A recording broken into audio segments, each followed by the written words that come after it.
मेरा नाम कोमल है। मेरी उम्र उस वक्त 20 साल थी जब मेरे माता पिता ने मेरी शादी आर्यन से कर दी। आर्यन की उम्र 25 साल थी और वो एक सरकारी नौकरी करता था। मेरे पिता को न जाने इस रिश्ते में क्या अच्छाई नज़र आई। उन्होंने झटपट मेरी शादी उनसे कर दी। मुझे मेरे पिता ने विदा करते वक्त एक बात बोली कि बेटी, जिस घर में तुम जा रही हो अब वही तुम्हारा घर है। उस घर में अब तुम्हारी आरती ही उठनी चाहिए। उस घर को हमेशा स्वर्ग बनाकर रखना और सबका ख्याल रखना। खैर, मैं अपनी ससुराल आ गई। मेरी ससुराल में नीचे मेरी जेठानी रहती थी और ऊपर वाली मंजिल पर मेरा रूम था। मेरी जेठानी बहुत अच्छी औरत थी, लेकिन मेरी सास को बहुत ज़्यादा बोलने की आदत थी। वो पूरा दिन मेरे और मेरी जेठानी के काम के कीड़े निकालती रहती थी। मेरी जेठानी ने मुझे परेशान देखकर बोला कि तुम फिक्र मत करो, हर काम में कीड़े निकालना अब उनकी आदत बन चुकी है। बस तुम चुपचाप अपना काम करती रहो, उनकी बातों पर ध्यान मत दो। आर्यन सुबह 8 बजे अपने ऑफिस के लिए निकल जाते। शादी के बाद 6-7 साल के अंदर ही मेरे माता पिता की मृत्यु हो गई। माता पिता के बाद मेरा एक भाई था और वो अपनी पत्नी और अपने बच्चों के साथ वही शिफ्ट हो गया था। शादी के 7 साल बाद मुझे भी माँ बनने का वरदान प्राप्त हुआ और मैं एक नन्ही सी बेटी की माँ बन गई। वैसे तो मुझे इस घर में कोई दिक्कत नहीं थी, मगर एक चीज़ जिससे मैं बहुत परेशान थी वो थी गरीबी। कहने को तो मेरा पति सरकारी नौकर था, लेकिन फिर भी गरीबी मेरा पीछा नहीं छोड़ रही थी।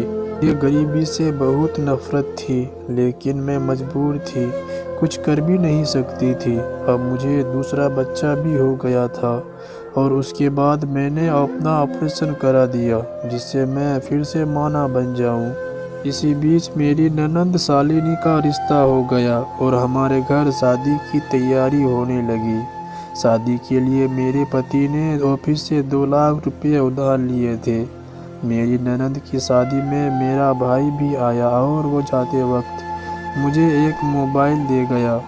सुबह बच्चे स्कूल चले जाते और मेरे पति ऑफिस।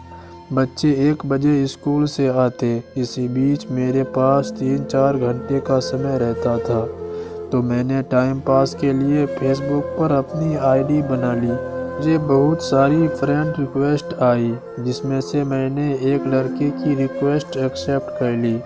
वो बहुत अच्छी अच्छी पोस्ट डालता जिस पर मैं कमेंट भी करती।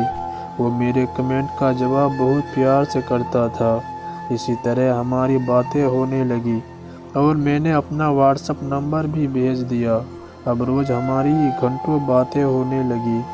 मैंने उसको अपनी सारी बातें बता दी। अब वो मुझे अच्छे अच्छे गिफ्ट देता और पैसे भी देता था। मेरी शादी को 10 साल हो गए थे, लेकिन मुझे आर्यन के साथ कभी ऐसा नहीं लगा जैसा निशांत के साथ लगता था। वो मेरी बहुत इज्जत करता था। मुझे अब आर्यन से नफरत होने लगी थी और निशांत से प्यार होने लगा।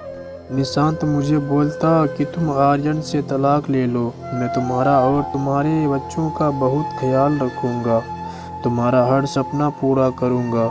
कुछ दिन बाद मैंने फैसला कर लिया कि मैं आर्यन से तलाक लेने को कहूँगी और इसी बीच मेरे छोटे बेटे की तबीयत खराब हो गई। मैंने आर्यन को फ़ोन किया कि डॉक्टर के पास जाना है। उसने बोला कि तुम लेकर चली जाओ, मैं नहीं आ सकता। शाम को आर्यन जब घर आए तो मैं बहुत गुस्से में थी और मुझे तलाक के लिए बोलने का मौका भी मिल गया था और फिर मैंने आर्यन को तलाक के लिए बोल दिया। मेरे ससुराल वालों ने मुझे बहुत समझाया, लेकिन मेरे सर पर तो निशांत की मोहब्बत का भूत सवार था। मैंने किसी की भी एक ना सुनी और आर्यन को तलाक दे दी। मैंने अपने बच्चों को साथ लिया और अपने भाई के घर आ गई, लेकिन मैंने अपने भाई को नहीं बताया कि मैं तलाक देकर आई हूँ और मैं किसी निशांत नाम के लड़के के इश्क में पागल हूँ। यहाँ तक कि उससे खूब मिलती जुलती भी हूँ। मगर उधर मैंने निशांत को बता दिया कि मैंने आर्यन को तलाक दे दी है। ये सुनकर वो बहुत खुश हुआ और फिर उसने मुझे अपने घर का एड्रेस दिया और कहा कि हम कोर्ट मैरिज करेंगे, क्योंकि मैं अगर अपने घर पर फंक्शन की तैयारी करूँगा तो उसमें बहुत टाइम लग जाएगा और मैं नहीं चाहता कि तुम्हें कोई मुझसे दोबारा छीने। मैं नादान थी, मुझे उसकी बातों में सच्चाई नज़र आई। मुझे भी निशांत से शादी करने की जल्दी थी, इसलिए अगली सुबह ही कोर्ट पहुंच गई और हमने कोर्ट मैरिज कर ली।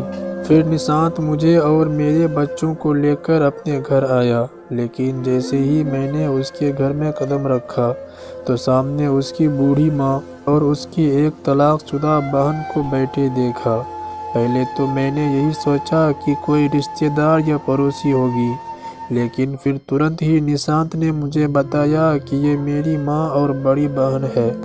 मगर उसकी ये बातें सुनकर मेरे होश उड़ गए, क्योंकि उसने मुझे बताया कि मेरा कोई नहीं है, मैं अकेला रहता हूँ। लेकिन यहाँ तो घर में उसकी बूढ़ी माँ और उसकी बहन भी रहती थी, जहाँ सिर्फ और सिर्फ उसकी बहन की चलती थी। वो बहुत ख़राब औरत थी, उसके 2 बच्चे भी थे, लेकिन तलाकशुदा थी।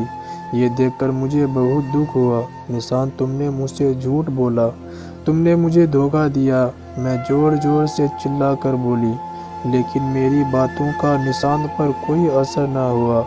मैंने कहा कि मैं सिर्फ तुम्हारे लिए आई हूँ, मैं किसी के साथ नहीं रहूँगी। अभी की अभी मेरे साथ चलो, हम कहीं और जाकर रहेंगे।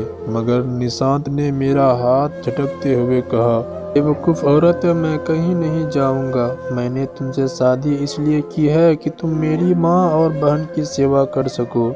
अब तुम्हारा यही घर है और तुमको हमेशा यही रहना है। भला जो औरत अपने बसे बसाए घर को छोड़कर किसी गैर मर्द के साथ घर से भागने को तैयार हो जाए, यहाँ तक कि अपने पति को तलाक भी दे दे, तो उसकी क्या गारंटी है कि वो कल मुझे तलाक नहीं देगी। मैं अपने माँ बाप को छोड़कर कहीं नहीं जाने वाला। मैं जाना है तो जाओ, लेकिन एक बात याद रखना, जमाने की ठोकरों के अलावा अब तुम्हें कुछ नहीं मिलने वाला। अगर ज़िंदगी गुजारना चाहती हो तो चुपचाप यहीं पड़ी रहो और मेरे परिवार की सेवा करती रहो। निशांत की बातें सुनकर मैं बहुत रोई थी, लेकिन अब क्या हो सकता था। खैर, वक्त गुजरने लगा। शादी के कुछ दिन बाद ही आर्यन ने मेरा दहेज का सामान मेरे भाई के घर पहुंचा दिया और उसी रात में मुझे पता लगा कि निशांत की उम्र 45 साल है और उसको पहली पत्नी ने भी तलाक दे रखी है। खैर, कुछ दिन और बीत गए तो मुझे पता लगा कि निशांत जिस स्टोर में काम करता है वो स्टोर भी उसका नहीं था, जबकि उसने मुझे बताया वो स्टोर उसी का है। फिर मैंने उससे सारी सच्चाई जानने की कोशिश की तो उसने मुझे बताया कि यह घर भी किराए का है और वो 10,000 रुपये अपनी पहली पत्नी को कोर्ट के आदेश के अनुसार बच्चों के खर्च के रूप में भी देता है। निशांत की सैलरी 30,000 रुपये थी। पहली पत्नी और घर का किराया देकर 15,000 ही बचते थे। उनमें से उसकी माँ की दवाई और उसकी बहन की स्कूल के बच्चों का खर्च। अब मुझे बहुत पछतावा हो रहा था कि मैंने ये क्या किया है। निशांत की बहन पूरा दिन मुझ पर हुक्म चलाती और घर का सारा काम भी मैं ही करती थी। घर का सारा काम करके मैं बहुत थक जाती थी। रात में निशांत आता और उसको खाना देती, वो खाना खाते ही सो जाता था और मेरे बच्चों को भी वो अपने पास सोने नहीं देता था। मैंने जैसे ही निशांत से शादी की थी उसने अपना रंग गिरगिट की तरह बदलना शुरू कर दिया। अब वो मेरी जरा भी इज्जत नहीं करता था और मेरे बच्चों को भी उसे एक आंख न बहाते थे। अब मुझे लग रहा था कि मैं गड्ढे से निकलकर खाई में गिर गई हूँ। मैं आर्यन और निशांत को कंपेयर करती तो मुझे आर्यन बहुत अच्छा लगता था। वो मेरे बच्चों से भी बहुत प्यार करता था। आखिर खून जो था उसका, सगे बाप की जगह कोई नहीं ले सकता। आर्यन के पास मुझे बहुत सुकून था। बस थोड़ी सी पैसों की दिक्कत थी और निशान के पास ना तो पैसा था और ना ही सुकून था। सुबह से लेकर रात तक नौकरानी की तरह काम करती और शाम को निशांत की गालियाँ सुनती थी। मैं और मेरे बच्चे छोटे छोटे चीज़ों को तरसते रहते। मैंने अपने पैरों में खुद कुल्हाड़ी मारी थी। ये सब मोबाइल, फेसबुक और व्हाट्सएप की वजह से हुआ था। यहाँ अक्सर दो चेहरे वाले लोग होते हैं जो लोगों की ज़िंदगी ख़राब करते हैं। खैर, मैंने अच्छी खासी पढ़ाई की थी तो मैंने सोचा कि मैं किसी छोटे स्कूल में नौकरी करूँगा और कुछ दिन बाद मुझे 10,000 रुपये महीने की जॉब मिल गई, जिससे मैं अपने बच्चों को किसी चीज़ की कमी ना आने देती और उनको पढ़ाना और अच्छे से रखना सिर्फ मेरी जिम्मेदारी थी। एक दिन मुझे स्कूल जाने की बहुत जल्दी थी। उधर निशांत कपड़े के लिए शोर मचा रहा था और वो गुस्से में आया और मुझे गाली देते हुए बच्चों के सामने मुझे ही 2-3 थप्पड़ लगा दिए। मुझे गुस्सा आ गया। मैंने सोचा कि आज घर पर भी मेरे और मेरे पति के अलावा कोई नहीं है। यही सही मौका है अपना काम निकालने का। मेरे हाथ में चाकू था।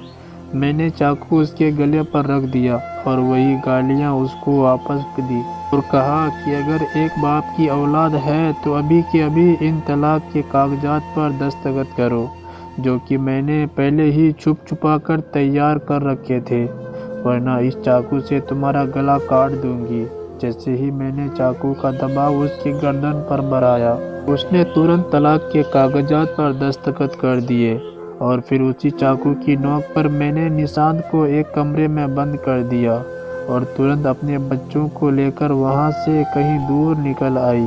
लेकिन अब बच्चों का पेट भरने की परेशानी ने मुझे निचोड़ दिया था। अगली सुबह का वक्त था। मैं बच्चों को लेकर दिल्ली शहर की एक फुटपाथ पर बैठी थी कि तभी एक झाड़ू लगाने वाले ने मुझे देखा तो पूछने लगा, कौन हो तुम और इतनी सुबह बच्चों के साथ यहाँ क्यों बैठी हो? मैंने उसको अपने साथ हुई सारी कहानी बताई, जिससे उसका दिल नरम हो गया। किसी ने सच ही कहा है, बुरे समय में अक्सर गरीब लोग ही काम आते हैं। वो बोला, चलो बहन, कुछ दिन मेरे घर पर रह लेना, उसके बाद अपना ठिकाना ढूंढ कर कहीं सेटल हो जाना। डरते डरते उसके घर चली गई। कुछ दिन वहाँ रही और फिर मैंने किराए पर एक घर ले लिया और वहीं मोहल्ले के बच्चों को ट्यूशन पढ़ाने लगी। मेरा गुजारा तो अब अच्छा हो रहा था, लेकिन आज भी मुझे आर्यन को छोड़ने का बहुत पछतावा है और गरीबी ने मेरा पीछा अभी तक नहीं छोड़ा। मैंने बेहतरीन की तलाश में बेहतर को खो दिया था, जिसका दुख और पछतावा मुझे ज़िंदगी भर रहेगा। दोस्तों, ये थी हमारी आज की कहानी। आपका क्या कहना है इस कहानी के बारे में? कमेंट करके हमें ज़रूर बताएं। वीडियो को लाइक करके चैनल को सब्सक्राइब कर लीजिए। मिलता हूँ आपसे अगली वीडियो में, तब तक के लिए धन्यवाद।